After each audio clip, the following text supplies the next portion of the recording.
ब्रह्मवेद स्वरूपं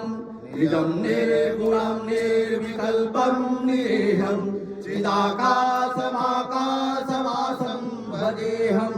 निराकार ओंकार मूलं तुरेयं गिराज्ञानगोतीतमीशं गिरीशं करालं महाकालकालं कृपालं गुणाकार संसार पारं नतोऽहं तुषारादिसंकाशगौरं गंभीरं मनोभूतकोटि प्रभासी शरीरं ब्रह्मौलिकल्लोलिनीचारुगंगा लशब्दायमानेन्दुकण्ठे भुजंगा चलत्कुण्डलम्बो सुनेत्रां विशालं प्रसन्नाननमनीलकण्ठं दयालं मृगाधीशचरमाम्बरं मूण्डमालं प्रियं शङ्करं स